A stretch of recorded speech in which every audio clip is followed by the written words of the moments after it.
Article 19 South Asia has organized a regional dialogue for women journalists on making the invisible visible held at Movenpick Hotel Colombo today.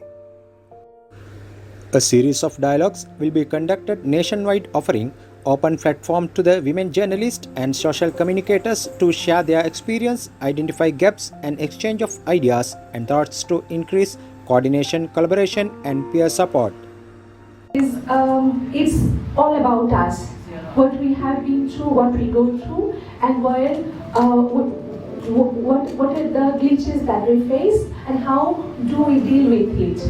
So this is the dialogue we want to conduct today among us, the journalists, the communicators, the civil society organizations, media owners, journalist defenders, that include men, women, and intersectional gender approach. We really want to make the discussion very inclusive because we want to draw insight from here that what can be additional to our findings and for the next work onward. So, very good morning and thank you very much for taking your time. I know everybody is busy and you are all here and we are looking forward to have the dialogue. And this is, we are doing this under a project called Feminist Approach Towards Journalist Safety, and so we will discuss that. We have done 3 case studies on this issue in Sri Lanka. But that's the narrative that is constructed and maintained by the men, for women and men. Yeah. But in reality, it's a human rights focus. It's about those who are marginalized, either voiceless or seeking voices and seeking representation. And also in that, feminism today is extended to those who are non-binary.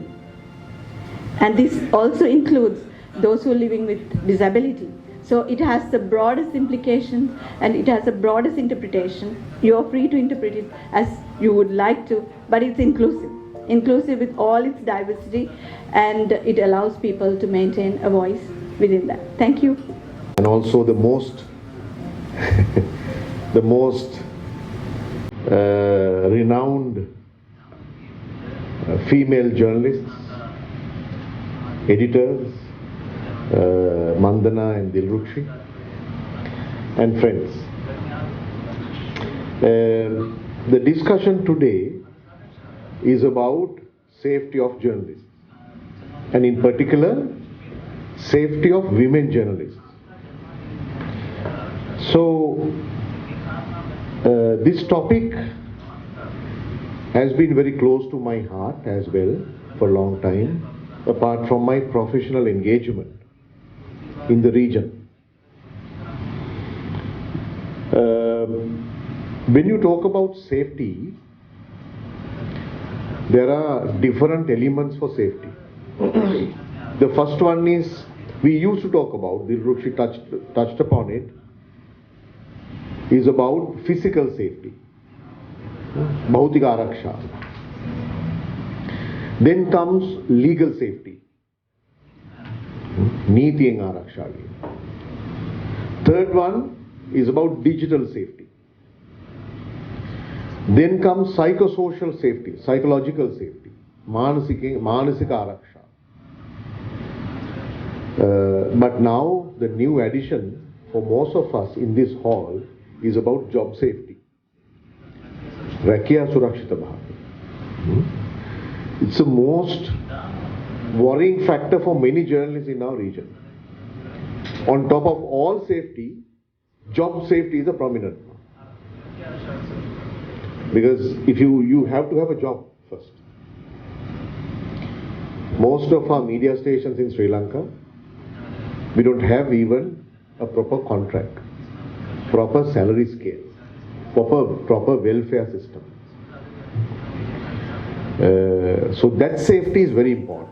So that reliable story is what people would need, because that is what would decide, that is what would create narratives when it comes to a country. Now, we experienced a really bad economic crisis last year. So during that period, we saw a lot of misinformation, disinformation, and hate speech online.